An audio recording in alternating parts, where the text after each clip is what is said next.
dice. You never know if it could change your life. Take a chance, you're neither wrong or right. You never know if you don't roll them dice.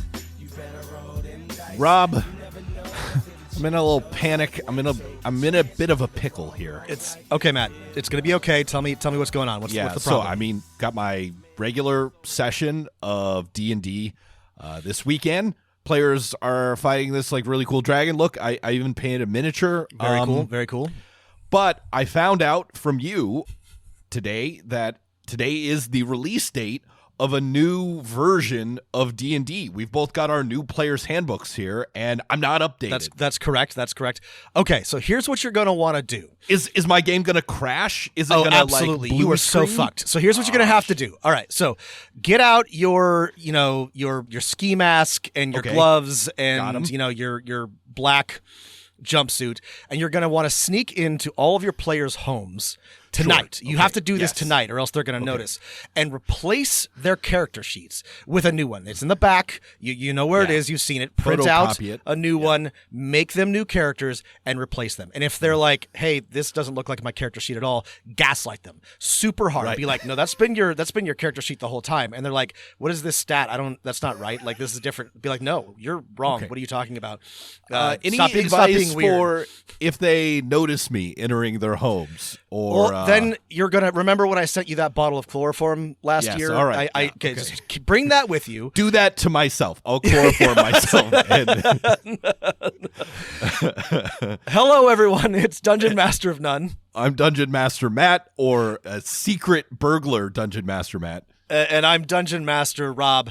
And here we are talking about, after all this time, the new release of the 2024 Player's Handbook. It's finally here. I think you can go back to the episode where they first announced this, like 3 years ago, where I think you can listen to Matt and I think, Matt, you said, "I hope I'm dead." I'm pretty sure like what you said in that episode is like, I hope I'm dead by then. Well, we're not dead. Surprise! We're still alive, and now we have to review the Player's Handbook. Yes, we do. Who could have predicted there would be another edition or printing or revision of the D&D rules? Well, everyone, because they're always going to make new editions, and here we are with this one. We don't know what to call it. And if you've never experienced such a thing before, a rewriting of the rules of the multiverse, don't worry. We've been through it several times. Yeah. Yes, we have. Let's see. 3.0 was in like 2001. 2001. 3.5 was 3 or 4 years later. Since I have been aware of D&D, or both of us have been through at least 4 of these changes. 5 if you count essentials. And the one time I played 2nd edition with some weirdos at a game store before I had a real game. We've been through it all. And the most important thing to remember is, first off, your old editions, some of them, depending on the printing and your DVD region, will crumble into dust.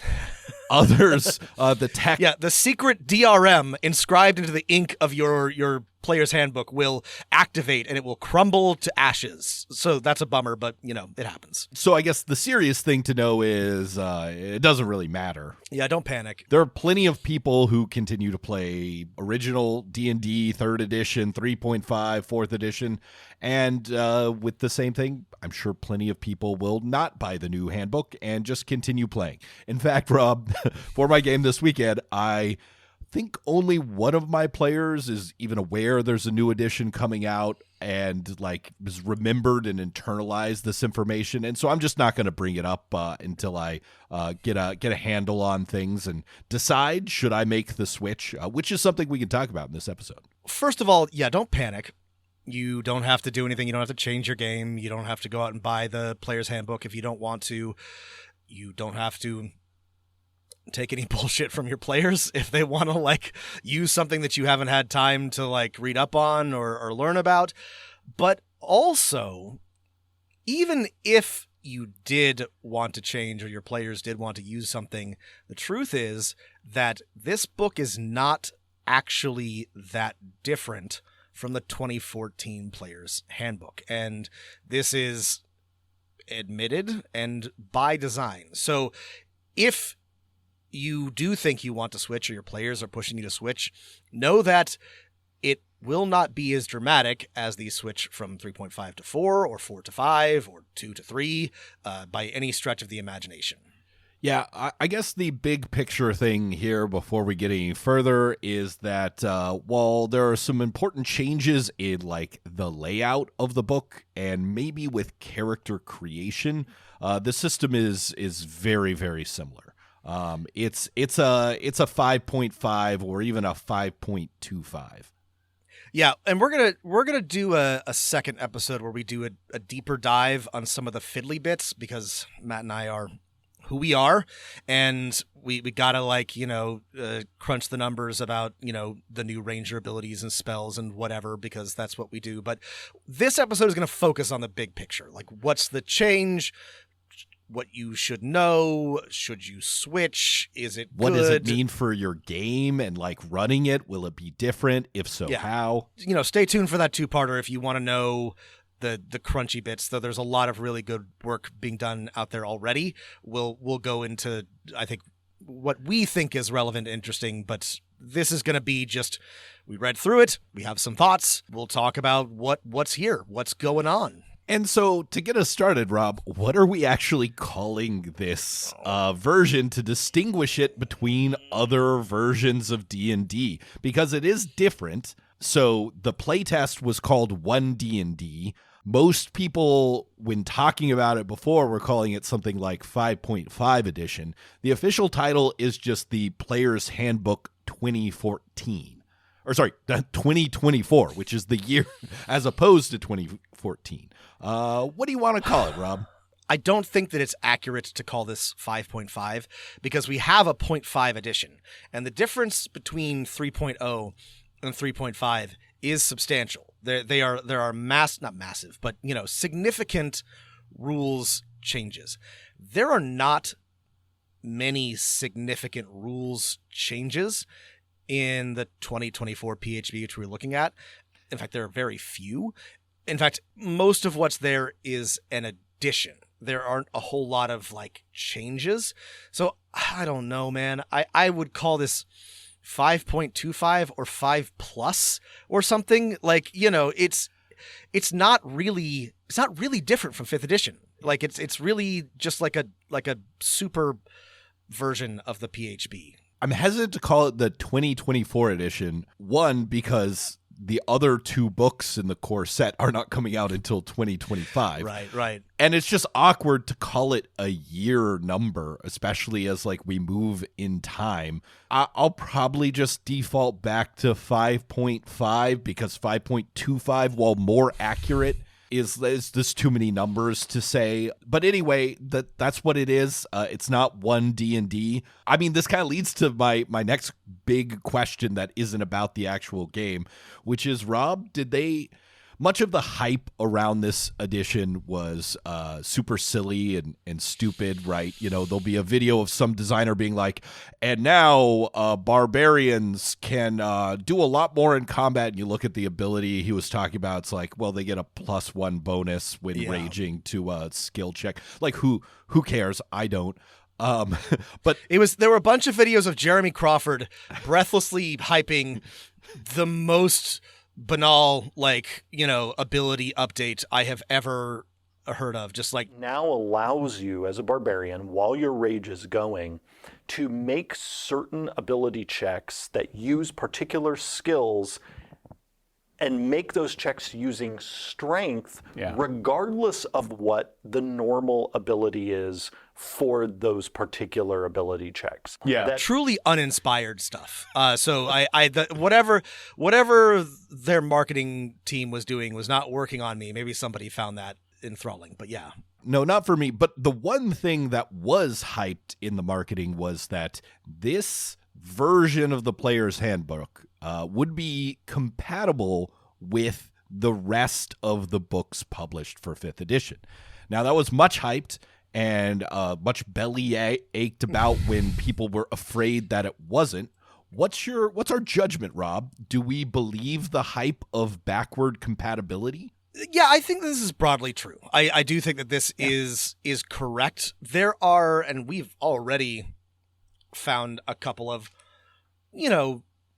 corner cases and, unique situations where the rules are contradictory or some bit of an old subclass doesn't really work.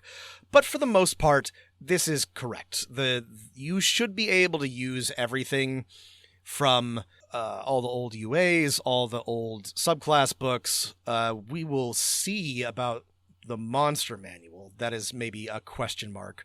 But for the most part, in terms of like raw mechanics, this all is backwards compatible. Something that is a little bit more, I guess, subjective is, could you run old adventures? Could you run old encounters you could, without modifying them, given Yes. the changes to especially like basically like player character power levels? And that is sort of 100%. Open question to me. No, I would say 100%. Player character power levels have ticked up slightly, but it's, I think, insignificant enough over a broad enough like thing that it's lost in the wash of encounter balancing, which is not a science in this game anyway. So Right. like it doesn't matter. And like the things that I worry about as GM, like, hey, let's say they release the monster manual and there's not a stat block for this other monster that I have. Can I still use the old one? Yes, absolutely you can.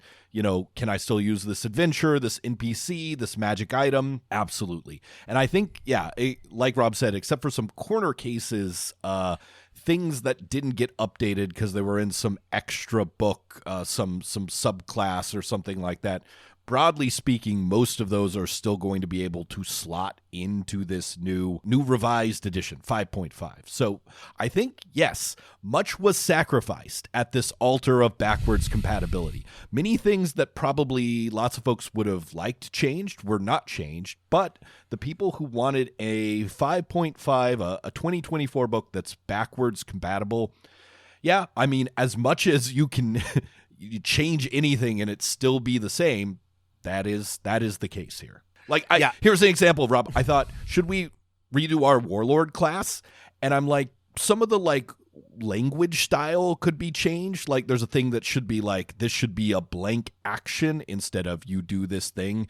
Some things should be like capitalized that are not. But like, no, we don't need to. We've been meaning to do another round of polish on that, but I don't think like maybe we can, like Matt said, fix up some of the language, change some of the specific references to match, but the class as written and everything we've produced for 5e, I guess this is a blessing, should still work as written. And this was a design goal, so I guess that's good. They did accomplish what they said they were going to do. Early on, there were some things where I was like, this is going to break one thing or another, but I don't think most of that made it into the new PHB. I don't know. What would you say the biggest change is here? I have two answers for that. One is true and the other is a lie. Listener, can you tell which is which? I guess, I don't know. This is actually a good question, Matt. I'm not sure what the biggest change is. Some of what they've done to classes is a big change, and the origins are a big change. But I don't know, like, how much. Weapon mastery is a big change, but that's also like a addition, so I don't know. Sorry, this is a really difficult question for me to answer. Mine is easy because I've kind of taken a step back, but I think it's also the correct answer, which is the biggest change is in organization and presentation. Oh, sorry. That's a better answer. Yes, sorry. That is the biggest change. And this is what I wanted to spend a lot of our time talking about, is the way they have updated and organized the PHB. Sorry, that's the right answer. Rob, I guess I've been running campaigns with it for so long, I've forgotten how badly organized the 2014 The Old Player's Handbook is. It sucks. It sucks. It's so awful. It's so hard to find anything. There's no index. This one has completely moved things around, right? There's an introduction to the basic rules at the beginning with examples of play. Then it's character creation and spells. And then at the very end is a rules glossary and reference. This is a big deal. They have made what I think is a substantial improvement to the layout and readability and functionality of the player's handbook.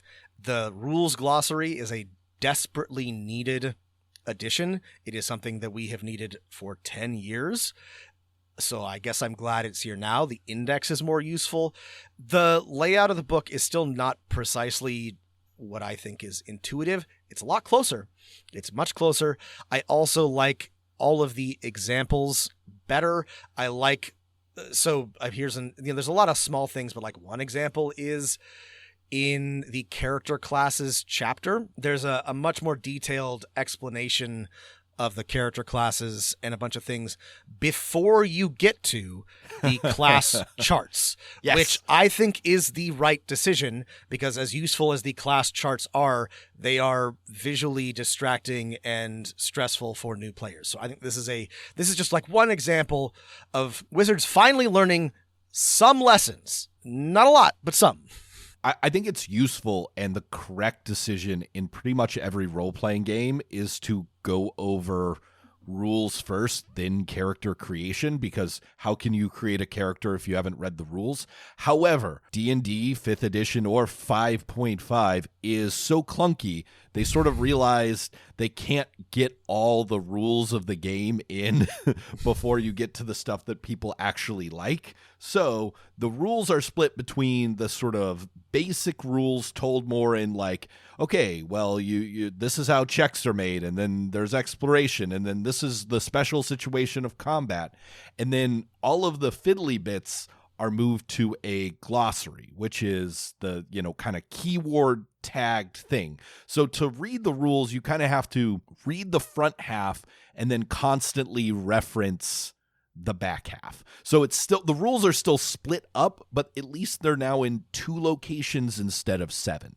When we say this is an improvement, what we mean is it's better than the 2014 Player's Handbook, which is a bad book. It's a huge, I completely forgot how bad it was. I haven't used it. Like I started just referencing rules directly on D&D Beyond, or just trying to remember them. I stopped using the Player's Handbook a long time ago because it's so hard to find anything. It's so poorly laid out. So this is better. Still not great, but better. Right. For me as a dungeon master, this is a huge benefit in that if I have a really dedicated player who wanted to actually read the rules of the game, they could, and it wouldn't take them an entire lifetime. And there are examples and cool pictures of people throwing dice with their characters in the background. I like that. And then the second thing that helps me as a dungeon master is like I might actually use this book to reference at the table, as opposed to the basic rules that are free or D&D Beyond. I kind of wanted to save this for the end, but like the thing is, you could and should maybe just print out the rules glossary itself and get a substantial amount of the benefit of this new book just there. Like that is a major part of the improvement in question, is the fact that there's now a rules glossary that it contains most, though I still don't think all of the relevant terms, but most, many more than the 2014 one. But like the rest of the book is still fine, but like the major improvement in functionality and coherence and usability is just the rules glossary, in my opinion. Okay, I think the other biggest change for Dungeon Masters, the second biggest change, is that when you're creating new characters with your friends, character creation has been reordered and in some places restructured, so that if you switch to the new rules, for the most part, like I feel like you could take an old character and then just reference their class and see if they picked up any new abilities or the wording of any of their abilities changed, and it would basically be the same, but you'd still need to give them like an extra feat and stuff like that. But the new character thing completely reordered. Like you go class first, then you pick your origin, and then gives you a background and a feat, and then you pick your species, and then you pick your equipment. It should be comprehensible, and it should work out the same. And like Matt said, you can easily, or relatively easily, port over a 5e character, but there are some changes. And yeah, at the very least, you're going to want to give your players a feat and maybe a couple of other things, because origins are much more powerful than backgrounds and give a lot more benefits to players. You have to take a feat associated with your background. I was a little peeved that they didn't add a little sidebar that's like creating your own background, or let your players take a different... You know why they didn't do that, Matt? I'm sorry. I'm tinfoil hatting here, but if they just had a thing about creating custom backgrounds, which they should have, because that's the obvious thing to do, then they couldn't sell us more books of backgrounds. I honestly think that if you just like let players pick from a menu, then they're never going to want to buy another book with backgrounds in it. And the Wizards didn't want to close themselves out of that juicy background money. Yeah, I mean, everyone's dying for more splat books full of backgrounds, binders full of backgrounds. And the crazy thing is, if you don't let players swap things around, like which ability adjustment goes with which background, which feat with which background, it sort of means that like some classes are like all going to be sailors. So, or something like that, or some classes are all going to be We'll have to save the acolytes. substantive conversation about this Yeah. for our next episode. But like, there are only 2 backgrounds that have strength and constitution as a bonus score, which means that every martial character is probably going to be a farmer or a soldier. And there are other like mechanical tidbits that mean that like... Listen, have you seen how big people like J.J. Watt are? Like these corn-fed Midwestern farmers. I'm They're not the saying that's biggest wrong. guys. I'm just saying that like maybe it should be possible for a fighter to have started out as a wayfarer or something. Anyway, we'll talk about this in greater detail some other time, but I don't really love the way that origins work. I like this package of abilities, but it should be more modular, or there should be like more options, or both. I don't know, because as it stands, there's clear mechanical best choices. Even if your players aren't big min maxers, like they're not gonna want to hurt their character just so they can say that their background is entertainer. You know, I think it's not very well implemented. I miss the like ideals, bonds, and flaws. I thought those were kind of neat. If nothing ever was done interesting with them beyond the core rules. I love the table of trinkets that you can get at things. But I think my overall positive thing about the character creation is that at the beginning of the chapter, the way it's explained to you and players with the like sample character sheet of like where to put your shit. And I mean, the order just makes much more sense, right? Pick your class first. That's just the way it should be. This is a small thing, and people may forget that that feats are an optional rule in the original Player's Handbook. Oh, no longer, sir. No longer. I like feats. I have always liked feats. I think that they are one of the interesting things about D&D that allow for cool character customization. And I had never liked that they were so hard to get in 5th edition. Mm-hmm. This changes that. Now your players get a feat at first level as part of their background, like they should. I think that's good. I think that's a great improvement that will make, one, character creation more interesting and fun, and allow for a lot more diversity in character builds. I think this is a great, simple addition. Right. I had already made this house rule for every D&D game I have run in the past 10 years. So I don't know. I'm just glad that Wizards agrees with me, I guess is what I'm saying. The other feat thing is that all feats have an ability score improvement too. So like you don't have to worry as much about like the mechanical trade-off if you're a character building things. The other thing that really stood out to me about this chapter is there's a great like table of what the classes are, and you know like explanation. I did like this. And then there's also one that gives, I love this, it gives the complexity of the class. I like this because there are players that were like, I want a low complexity class. However, I think it's completely inaccurate. This is one of the things I wrote down, and I wanted to talk about this with you. Okay, I'm glad you brought this up. This is a great idea. Right. Once again, only someone at Wizards understood their own rules. Yeah, I know, right? So this is good. This is a really good thing because, you know, for those of us grognards, like we already know like what everything is, but like I've played with a lot of new players and they don't know what the classes are about. And so this is, I think, a very simple organization system, but it has the class, what they like, what their primary ability is, and their complexity. This is great. This is a good thing, just like at a glance, to explain what their deal is. However, which ones are the high complexity classes, Matt? And do we agree with this? The table here says Bard, Druid, Monk, Sorcerer, and Warlock. So, according to this table, the Warlock is more complex than the Wizard. Which is that's weird. 1,000% false. Yeah. Like, it makes me so frustrated that I'm like flipping to the credits and looking for rules people. Jeremy Crawford, Mackenzie Darmus, Ben Petrosor. Come on. What? This was your job. Rules. Which ones are complex? The Warlock has like a couple of like weird things that you have to know about, but once you know them, it is the easiest, in my opinion, the easiest casting class in the game. You have 2 spell slots. You cast all of your spells at maximum level. You get them back at short rest, and if you're not doing that, you Eldritch Blast. Like it's not actually a very complicated class. In fact, it's really easy to play compared to the Wizard. You can never go wrong. Whatever you do, whatever you do is the right decision as a Warlock. Almost all your spells are useful. Almost all of the abilities you can choose are useful. You always have Eldritch Blast that hurts things. Like you could accidentally make a Wizard that's useless for like 80% of campaigns. Oh, right? Yeah.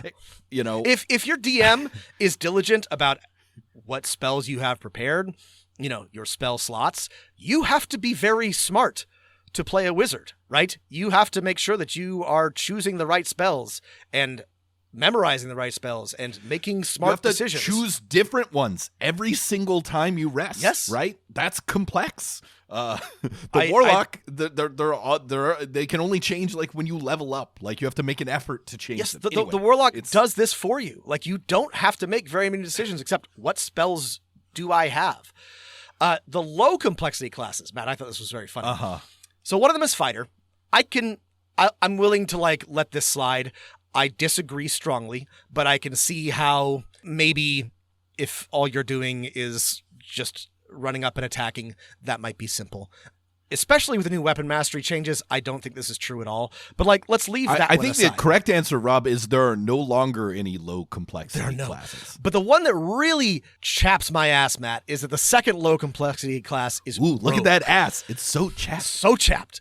Rogue. Right. Do you think a rogue is easy to play, Matt, either in combat or out of combat? I personally do not think so. In fact, I think the rogue is one of the more complicated classes because of the way that sneak attack works, which is to this day not intuitive and hard to keep track of. Like this is not an easy ability, and it is key to playing a rogue well. I think the rogue player in my current campaign would agree. It is not a low complexity class. There are no low complexity classes. There are none. And then in the average and high ones, it's just nonsense. So don't use that guide as a guide for your players. However, the other like little descriptions of what the classes do and stuff like that, and even like what the subclasses do is kind of neat. It's kind of neat. Some of them are better than others. The Druid likes nature. That's good. That's correct. The Bard likes performing. Okay, sure, fine. That doesn't necessarily help you figure out how you're going to play the class. Right. It doesn't tell you what they do. The Warlock likes occult lore. It should say Eldritch Blast. The Warlock likes Eldritch Blast, but whatever. But in general, it gives you something to work with. Yeah, so I like the guides. I sort of mourn for some of the background like questions you could ask. It's kind of all boiled down to imagine your past and present and 6 bullet points. Yeah. And there's a little spot on the back of the character sheet for you to write your answers. It doesn't give the dungeon master or players really any advice on how to do this successfully. There's a little sidebar about session 0, one little sidebar about social interaction, but again, most of the stuff here is about spellcasting and combat. So if you're hoping for a revision of like the advice for players on the rules about like how to explore and how to role play and all the cool things you can do there, it's better than 2014, but it's not an equal 3 pillars of gameplay. Yeah. One maybe would expect some of that to be in the Game Master's Handbook when it comes out, the Dungeon Master's Guide. It's going to be the DMG. Sorry, this is the classic. But, and this is one of the problems, that's not out yet. It won't be out for months. You, the DM, you get shit. You got nothing to work with. So, Well, we'll be okay. We'll be okay. I think if you're wondering, like, has anything been cut? I didn't notice any spells that were cut, though obviously not every spell from every non-player handbook book made it into this, but many of them did. I noticed there's like 1 feat gone, and that there are no longer explicit rules for half elves and half orcs. But everything else, like, nothing is gone from this. And so, if you've been paying attention, you probably know this, but obviously not every subclass that was published in all the many splat books is in here. Neither are all of the spells, species, or whatever. One notable absence, in my opinion, that I would have liked to have seen, that I think was deserved, is the Artificer. The Artificer is not in this book, which I get it. I'm still bummed. I'm like, why not? I don't know. Give us something, right? Give us the Artificer in a core book, but that's fine. There's nothing that was in the original PHB that is not in the 2024 PHB that I noticed or cared about. There are some changes to the way some things work, feats, spells, subclasses, but many changes. Not much, if anything, was cut. You talked about the big, like, rule change, being weapon mastery, and I agree. But I think there's one other big change that is important for the most important people, us dungeon masters, which is complexity creep and time creep. So I was just looking at these rules and seeing, like, I you made the joke about me going to my players' houses, but the first things I looked at was like, okay, I got a bard, I'm going to look at the bard. I got a fighter, I'm going to look at that fighter and their subclass.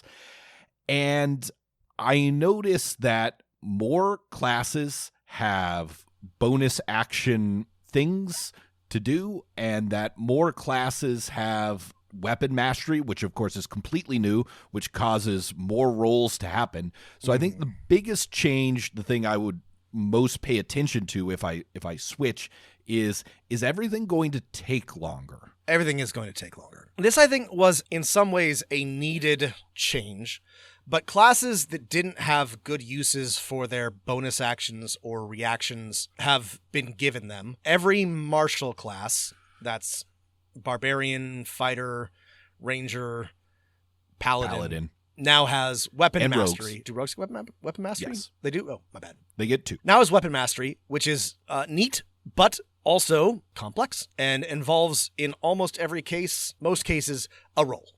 Either a saving throw or some kind of extra whatever. And this is leaving aside drinking potions as a bonus action and all that.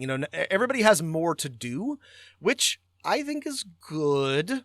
But Matt's right that the sort of qualitative effect of this is a crunchier, slower game in combat, especially. I think, like, we got here because there were a bunch of niche cases and things that the designers wanted to add to D&D Next that didn't sit, and that's the first version of 5e that didn't fit with its simple, you move and you do an action on your turn, which is very elegant and made things go very fast. And so, it wasn't spelled out in the rules super clearly, but it was like, hey, you'll have bonus actions sometimes, and only certain people get them. Sorry if you don't, you'll just be a less effective and more boring character. And their solution to that seems to be that there must be some way to build a character that completely avoids using bonus actions, but I have not found it yet. I'm certain it exists, but most characters, most of the time, on most of their rounds, will probably be using some kind of bonus action. And like Rob said, even if they don't, just normal attacks from the characters who do normal attacks are more complicated. For me, this is going to make combats take much, much longer. I don't think other parts of the game are going to take much longer, but combats will, and that's concerning to me. I guess the other solution to this would be to go completely the other way and take a bunch of things away from people and go back to that simple formula of, well, you get to do one thing on your turn. Sorry, that's it. Make that hard choice. Yeah, one of the implicit promises of this new edition update is that it was going to streamline and simplify things, right? Fix a bunch of the rules cruft and nonsense that was complicated and slowing things down. This, I do not think it succeeded on in any way, shape, or form. I don't think it's a lot more complicated, but it is more complicated. There is... I think it just takes more time, you know? I just, there are more rules. They're not super hard. The new rules, I think, are a little bit more coherent. Like they've been designed to work with the system a little bit better, but they are just new rules and new options. And I don't think that it's going to be a burden for people who have been playing this a long time. It's just an addition, but it is more, and it is complicated. D&D 5e combats we're no longer like quick and easy after the like second or third iteration of the D&D Next playtest back in 2012 or 2013. But they were still faster than, let's say... They were faster than 4th edition, and they were faster than 3.5. I mean... Or Pathfinder 1st edition. 4th edition after a point. But they were faster. This was the goal, and they succeeded. And listen, for all of our complaints, 5e was good for that. It was addressing a problem and a need. Then it failed to grow and evolve. Since you mentioned this is the biggest change, we should take a moment to note the final form of weapon masteries, right? Because I think that is the biggest like mechanical rule change that isn't just like rewording how certain actions work. And again, I think this is super fun for marshals. And I love the design of some of the weapon masteries, like Graze. It doesn't take any extra time. You just do damage if you miss, right? I love like Vex and Push. You just move a thing around. But other ones, I have two problems, right? Some of them require time. Cleave and Nick require a second roll for every attack by the player. Yeah. Topple requires the DM to make a roll, so those all create time. And then some of them create extra mental load. Sap and Slow require tracking a non-condition condition, a thing that's not one of the conditions listed in the book by the GM on that specific creature. So for me, the weapon masteries didn't pass the like 5e fast, fun, let's go test. We'll save some of this for our part 2, but I do want to talk about it because I do think it is a significant change, and everything that Matt said is right.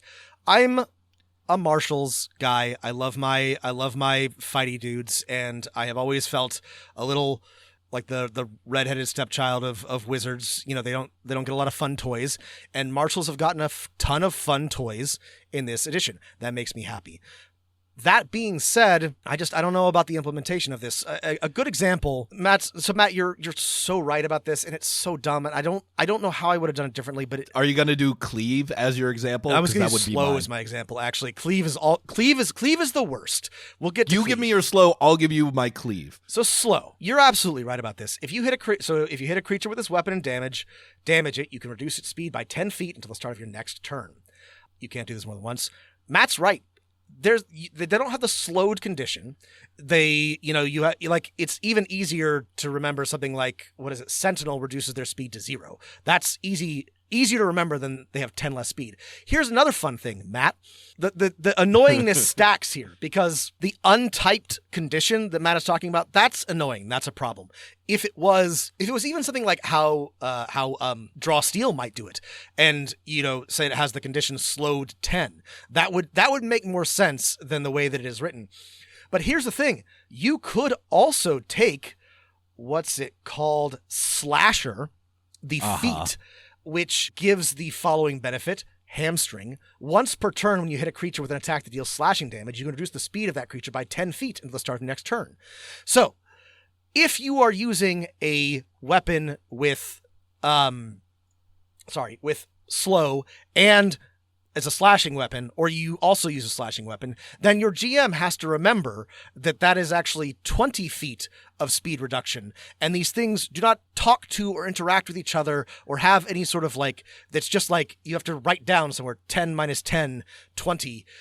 This is not well implemented. There are smart ways to do this type of, like, if you want to use keywords, you want to use conditions, do it, but don't. This just feels half-assed. I don't know. Sorry. Yeah, I mean, like, the slasher slow interaction just shows the, like, hey, we didn't, like, go check all of our old feats with the new weapon masteries and, like, make sure they line up and are, like, visually distinct. It's like I think it's like the lurker feat with the blind sight fighting or something like that. They do almost the same thing, and it feels weird when you're, especially if you're a player and you're trying to choose between these. You could rewrite slow in a way that wouldn't require this, but it would require probably a redesign of the system. Some of the other ones, like cleave, it's like, why wouldn't you just say, make an attack roll? If you hit the first creature, apply the result of the attack roll to the second creature. That way you don't have to pick up the dice and roll again. It's just, I felt like no one was thinking, is this the most efficient way in terms of time and mental load to get these fun tools across? And I went back and I referenced them, and they're almost unchanged from the, like, Unearthed Arcana. I think, like, one of them is changed. And it's just like, surely they weren't all that good, first out of the can, were they? Some of these are clear best uses of your time, right? Like, Topple is very powerful. I like that marshals can now push, pull, knock down. It was so hard to do cool martial things like bull rush and trip like you could in previous editions. And now it's not so hard, so I like that. But Topple is really strong, and there's no reason why you're not going to be toppling every single thing that you conceivably can, because then they'll be prone and you get advantage on them. And that, I guess the trade-off is it's on worse weapons. Yeah, but this also, the other problem here, and like this is cool for some types of marshals and not, but like it kind of encourages you to have like a golf bag of weapons so that you can like pull out your toppler and then switch to your vexer, whatever, that can be fun. There's gotta be a better way to do this. I mean, there is a better way. So it's like you've got all the condition cards on behind your DM screen, and then you trip, they fly up in the air and they zoom in. Now, if you 5 easy payments of $14.99. Here's another hammered tin hat conspiracy theory for you, Matt, which is that this is all designed with a VTT in mind.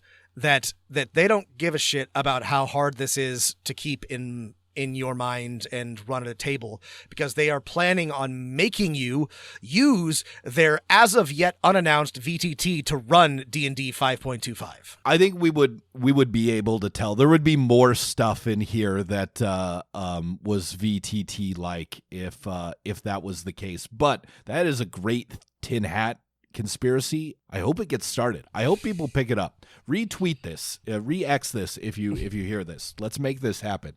Let's spread some disinformation. Yeah, what is that face when I spread disinformation on the internet? That's us. That's us now. Back to things that I like. So this book, another big change, cut out a lot of the like detailed information on what it is to be a hobbit, a halfling. What it is to be a druid or whatever. And I think I kind of like that, because it means I can sort of tell my players what it is. And there's enough like visual cues and stuff, and that I don't think anything is lost. No one's looking at the art for the elves and being like, well, I thought elves were a completely different thing. And then if you want them to be, you can, because that text is just out of the game. What did you think about the removal of much of the fluff around classes and species here? I mean, I sort of don't care, because I can fill in a lot of that myself. I do think that for new players, something is lost. I would say like one of the clearest sort of targets, one of the groups of people that would benefit the most from this book are brand new players. And for them, I do think it is kind of a bummer that the descriptive, the fluff around classes and species is missing. I think that is a loss for them. I guess, but if I'm thinking of, is it a big deal? No. I can see your point. My personal preference is to have the least amount of that in here as possible, so I could be like, well, yeah, a barbarian can be this, even though it said, before in the 2014 it said barbarians come from these places. I'm like, forget about that. So I appreciate. I will say, if the trade-off is that we have more better art, then that's an easy trade-off. I think we could have both, but like the art is so much, in my opinion, so much better and cooler and more evocative than the 2014 art that I don't really miss the rest of it, because you are given visually just so much more distinct identity and inspiration for both species and classes, in my opinion, especially classes. I think we should do a whole episode on the art of this, because I agree with you. Overall, the art is great. I have some like things that made me go, about the art and made me think about them. I especially like the art at the beginning with the people playing the game players at the table and then characters in the background. I've seen this in a dozen other role-playing game systems, but I think it's good that it's in the flagship system, because I liked think that. That's nice. I know it's not like original to D&D. I liked that. I thought that was a very interesting change. We may have to do like maybe we can do another video pod where we like talk about the art, because it's for our Patreon listeners. It's very good. It's very, very good. But it is like it says a lot more, I think, than the art in the 2014 PHP. Like it what is it? Like it has something to say. Does that make sense? Like it's trying to communicate something more distinctly than the OG, which is a choice, and one of all the decisions they've made, that's one I respect. Tune in, go to patreon.com/Dungeon Master of None for that future episode, and you'll also, as a bonus, discover which pieces of art have been reused from previous editions of the game. I found them all. Matt has a lot more patience for this than I do, but I'm glad you did it, Matt. Rob, I want to talk about, so we've talked about the things that have changed and most of the things that have not changed. I have two small things for you, and then I have some closing questions for us, if that sounds okay. Sure. I have a small thing that I go first, Rob. One small thing. Sorry, I should have mentioned this when we were talking about characters, that I thought was nice, a little bit like the class overview chart, is there's a standard array by class chart where it just says, if you're using the standard array, this is what we suggest for each class. Would you use this every time? Probably not. Do I think this is a very nice, like, visual? My players have struggled with this in the past. I think it's a nice thing to just be able to reference, be like, this is where I might want to put my ability scores in the standard array. And then they do the same thing with spells or other stuff where you have to pick things, so that you can kind of like make your character and only have to make two decisions. And for some people, they absolutely want that. Nothing is taken away. It's a brilliant change, Rob. My small thing is my absolute favorite paragraph of the rules that was worth more than anything else is a sidebar in the chapter on spells. It says, creating verbal components. If you'd like to say a spell's verbal component, you may make up the words. However you make them, the goal is to create something that is easy to say and doesn't mean anything in the real world. Consider this method. Take the name of the spell, keep only one instance of its letters, and rearrange the remaining letters into words. For example, remove the second L from fireball and rearrange the remaining letters to create Berfila or Felbira. I think that's neat. I like that too. I think that's a clever and simple change. That's neat. I like that. I wish they had also included the 2-page chart from Baldur's Gate 3 of all the spell things too. Why not? It's just 2 pages, but this is great. I, being a nerd, have always used some kind of garbage Latin or Greek, but this is even better and more unique. I think that's a really clever way to, at a glance, create a verbal component. Putting in /sarcasm here, my favorite sentence from the rules glossary was this section. Per day. If a rule says you can use something a certain number of times per day, that means you must finish a long rest to use it again before you run out of uses. Just reminding us of all the baggage and the rules of things that don't make sense. That there's so many things that say per day when a day was never defined in the 2014 rules, so they had to add this in. I felt this way about object, which is now like a distinct, utilize category. Yeah. An object is a non-living distinct thing. Composite things like buildings comprise more than one object. What does that mean? What is a non-living distinct thing? I feel like I need to pull out like a Master book on Aristotle Plato, to understand what makes something distinct. But what Socrates, distinguishes? what is an object? Sorry, Socrates. Yeah, no, I mean, no, all of them, all of them. We got to get all the great masters together and be like, what do you mean a non-living distinct thing? A zombie is a non-living distinct thing. Is that an object or is that a creature? Though it's one of those things that's like, this was not the thing that you needed to think too hard about. I felt the same way with like the, tools and equipment list. Like, oh, I love that. Hey, here's what you can make with it. This is a fun list. I just sort of wish it was written in a way of like, here's some examples of what you can make with it. The Dungeon Master will tell you the DC instead of telling me it's a DC 10 check to emboss your belt. If you're making checks to emboss your belt and you fail, I do not give a shit. Yeah, let your player emboss their belt. This sort of segues into a big picture thing, which is that it's not a huge deal, but some of the language is very awkward in the 5.5 player's handbook, the 2024 version, because they're still doing this thing that I hate, that I don't want to spend too much time. The fence sitting. Yes, the fence sitting, and I don't want to dwell too much on this because it's a little abstract, but there's ways of doing TTRPG rules, right? There's natural language, which Matt and I have talked about a lot, which is just you just say the thing, right? And then there's sort of mechanistic or keyword, a little bit more like programming, I guess, which is more like what Pathfinder does. Both are valid approaches. I have come to really enjoy the keyword heavy mechanistic version of games like Pathfinder, just because sometimes as a game master it's helpful, especially when referring to rules. What you absolutely should not do, in my opinion, is try to split the difference, and that is what D&D continues to do, to my great consternation. Sometimes they are just writing a sentence as if just describing a thing that happens, and then they will throw in what is obviously a keyword, and it's capitalized, and it reads awkwardly.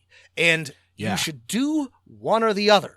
And this is one of my main gripes with how Wizards does things. They're fence sitting on this. Like Matt said, that's absolutely correct.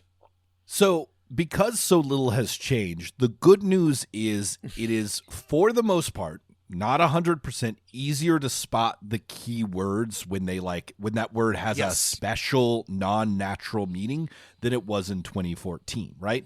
And we don't have time to get into it, but there's utilize and the magic action or something which have been keyworded out, and that's super useful. That right? is useful. That is a useful change. But Rob is absolutely right. It's just still on that line between just explain what the thing is. If a dispute comes up, you as the dungeon master will make a ruling, it's all in natural language, or that keyword thing.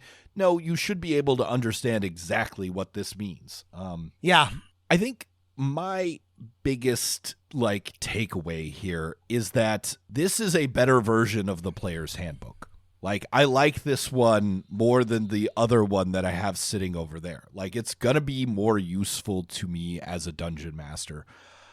I am also, it's hard to feel too much joy because there's just so many missteps, right, of the edition that I felt like if some designers put some time into it, that they could have fixed.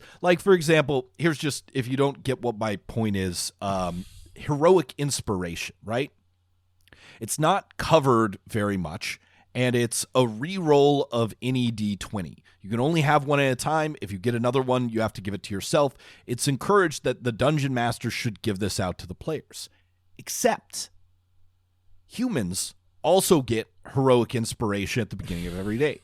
And except there's one feat that allows, of all the like abilities and spells in the game, there's one single feat that also gives players heroic inspiration if you play music for them at the end of the a long rest, which I guess of course excludes humans. Humans can't like vibe to the beat of music. Anyway, my point is you have a system that could either be one thing, hey, it's just the Dungeon Master stuff, or it could be integrated across a lot of things that require rerolls, like the lucky feat, or there's some class abilities like this to just kind of make it a standardized thing, right? Like advantage. But they didn't do that. And there's so many things that are just still niche cases for one thing or another. And that bugs me. I agree very strongly about the missed opportunities of which there are many. You know, if I can just be candid here, I am sad that this is not actually a new edition, Matt. I was ready to move on. Sorry, am I jumping ahead? Oh yeah, no. I was ready to move on from the edition, Rob. Yeah, no. I was ready to be done with 5e, and I know why Wizards did not want to make a new edition. It's popular. It's been 10 years, right?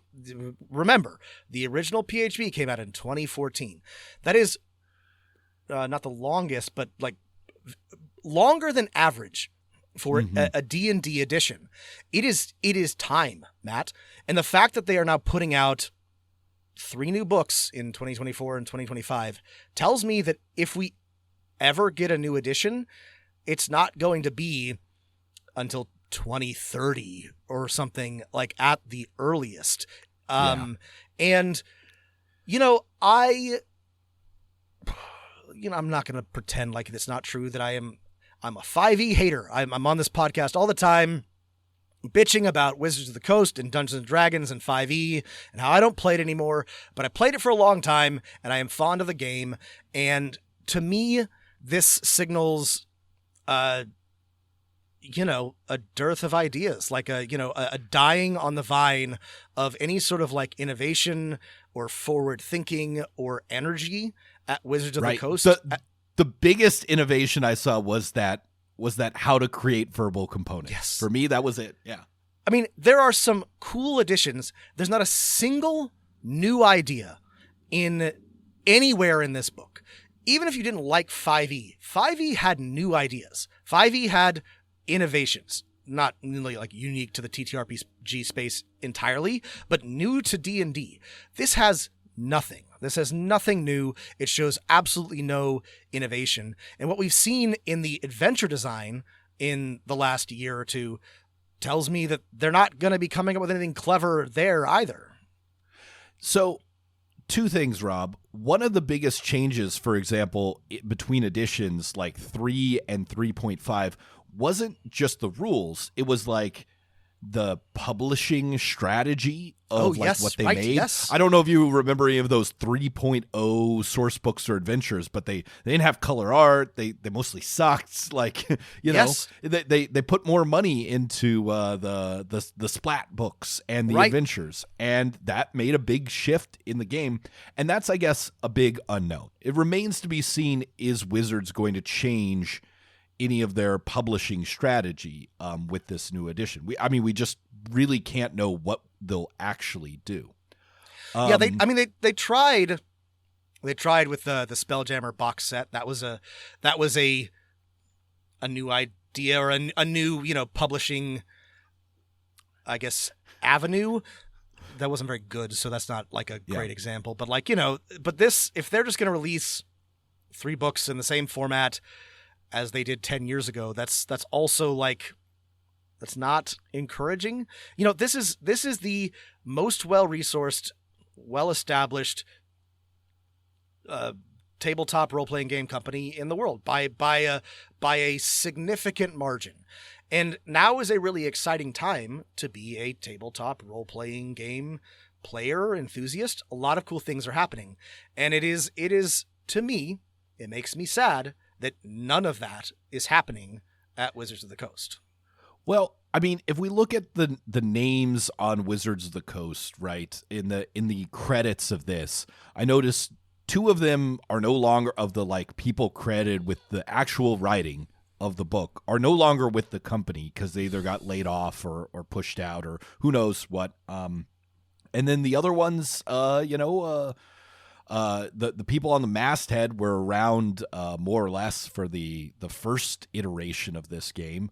But you also look at it, it's like also not that many people. So they are a well-resourced company, but I think a lot of those resources go into the more profitable parts, right? I mean, like marketing and hyping and creating toys and virtual tools, sort of forgetting that the foundation of all of this is like rules people enjoy playing.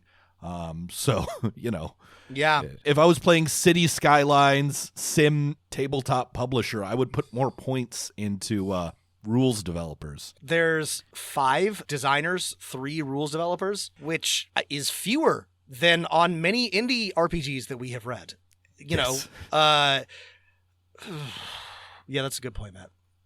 That's real. That's. Ugh. Here's my second point about like being ready to move on. And I think, I don't know why neither of us could have seen this when we did like 3 or 4 episodes on the playtest as it developed. But if you do a playtest for a new edition and your primary mode of it is not a core group of playtesters, but the general public who gets a survey back to you, the general public for this new edition was mostly people who liked 5th edition, right? They took the survey because they were fans of 5th edition.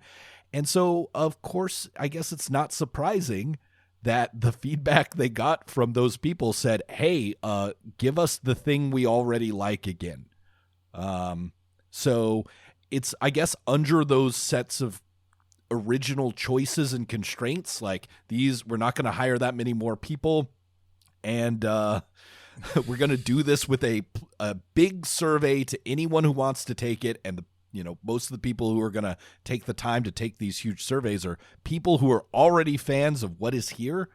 Well, it's not surprising that things didn't change that much. And this, I think, is another missed opportunity, which, like I alluded to, I think that this book is good for new players, for first-time players of D&D, far better than the 2014 PHB.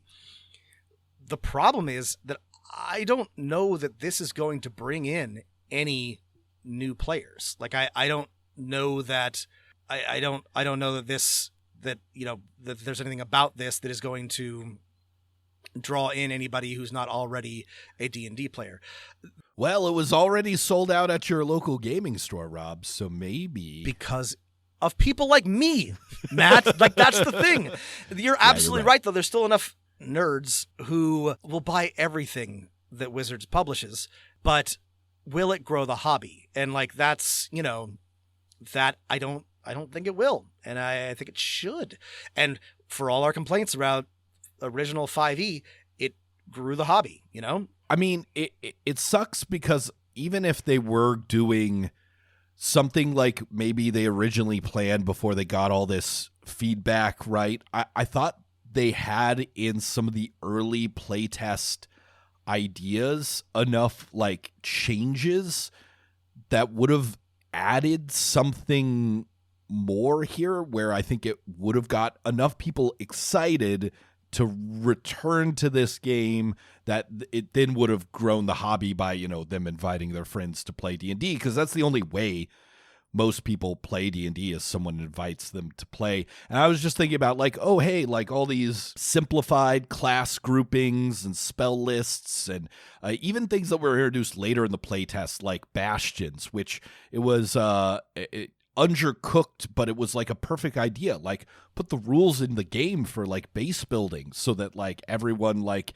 has a goal to work for, right? Sure, they were poorly implemented, but if you had worked on them, they would have been really cool. For what it's worth, I think I did read that will be in the DMG. Oh, okay. So all right. I think that's a misstep in that. I think putting it in front of players would have been. That's a big draw for better. players. I think that should be in the PHB. But like, this is part of the problem is that like Dungeon Master's Guide isn't coming out for months, and then the Monster Manual for months after that. I think there's just no other way to do it with the way like printing works. Yeah, right? but like So. the thing is, like, you, the DM, are now like left in limbo. You're not. You can just continue playing with whatever rules you have, right? Sure. I think that the fact that it does not come with anything for the DM to work with is a problem. We kind of skipped over a lot of the specifics, but I think people who are probably disagreeing with us might point out that pretty much every class got buffed, not just like in terms of raw power, but in terms of like quality of life. If you're a person who's like, I like playing a rogue, I wish it wasn't such a crappy class. I like playing a fighter. I wish it wasn't such a crappy class. Like, all these things improved slightly, right? Yeah. I want more flexibility when creating my characters. I don't want these weird, outdated ability score adjustments tied to something that's called in the rulebook race, right? All those things have been changed, and that's a pretty big improvement. But again, we've found this fine line where so little has changed that you just might feel like, man, there's just not enough new here for me. Why would I buy myself and, make my players buy new versions of the players' handbooks? Now, however, the change in the layout to the rules is almost enough to sell it for me. If Wizards sold $3, I would pay $5 pamphlets, right? Because one of the changes in the layouts is like all the rules for your class, including spell lists, are right there next to the class. That had all the information in the class plus short descriptions of every spell there. So they're like, 15-page, not hardcover pamphlets. I would switch to this in an instant and buy each one of those for my players so that they had all the class rules for their class right there. I'm of two minds about this because, like we've said, this is so much better than the 2014 PHB and is actually like a useful book for players that I think teaches them how to play, provides examples. I really like how all the examples of play, they've got these little like numbered sections next to the like descriptive text so that when, Jaden or whoever says I'm attacking the orc, there's a little like sidebar that says he's rolling this to do that. I think that's really, really good. I think this is super good for teaching the game. So like if you're bringing in new players or you're a new player, this is totally worth it. I just like, even though I would much rather have this than the one that I have, I don't know that I could justify to myself buying it. Like I don't, there's just like not enough that is different. I mean, I've already bought it, but like, you know what I mean? Like, it's too late, Rob. Even though it's better, I personally don't like, I don't get a new phone until mine dies. Like, I don't buy a new console until the next one is like on sale. Like, I'm not an early adopter. So if you are, I think this has like enough to like recommend it so that like it's worth buying. But like, if you are at all like somebody who likes deals or like wants to get their money worth, I can't really recommend buying this. I sort of said at the beginning of this episode, I want to answer the question because I think of the two of us, I think you've run more 5e games than me, campaigns and like probably total sessions. But of the two of us, I'm the only one who's running a 5e campaign right now. That's true. This is currently abstract for me. I'm not running any 5e campaigns at the moment. I think the answer is probably eventually. Like when I get around to sure it. Like I'm not so excited about having better descriptions for the magic, use and stuff that I'm like, I got to get these new rules in front of my players and have everyone like tweak their character sheets and copy their old character sheets over to the new, actually, I think much better laid out character sheets where you could fit everything on one page front and back. That's actually pretty great. It's good, but it's not so good that I won't do it. I'm not going to do it for my next session. Like, I just don't care enough to change, but I probably will. Probably by the end of the year, I'll make sure whenever we have a session where I'm not like, all right, no one has to leave early. Let's start. Let's convert our characters, and then we'll continue on. But like, again, it's not a big enough deal or enough of a change. I'm gonna do it. And I'm probably going to wait until I have compiled my complete beginning list of things that need to be immediately house ruled at my table. Like, I don't know, the wording of hiding. Like, I don't understand how the hide action works anymore. I got to like figure that out and then probably change it. Yeah, we'll talk about that in our crunchier rules breakdown because, that one's a doozy. I think we also, we might have to do a whole nother episode besides talking about art, besides talking about crunchy rules, about like what easy changes in house rules would you make immediately to this book? Yeah. Hey, so I guess I did answer the question. I am going to change to this new book. Oh wait, is that finally? Oh, did you hear that ding, Rob? I've been running a comparison program. So ever since there's been some recent scandals in role-playing game publishing over plagiarism. So I thought I'd put the Player's Handbook 24 through the checker. Oh no, Rob! It says match text 54.2%. It's saying it's plagiarizing from another book, the Player's Handbook 2014. Well, they're going to have an awful lawsuit on their hands, Rob. That's pretty bad. Ooh, okay. Rob's telling me we're going to cut that little bit. No. I have enjoyed talking about this new handbook with you, Rob. It's good. I don't know if 54% is more or less than I expected. It's listeners. I was too lazy to run the whole thing. I literally just ran the spells A through B through it because otherwise it was going to take too long.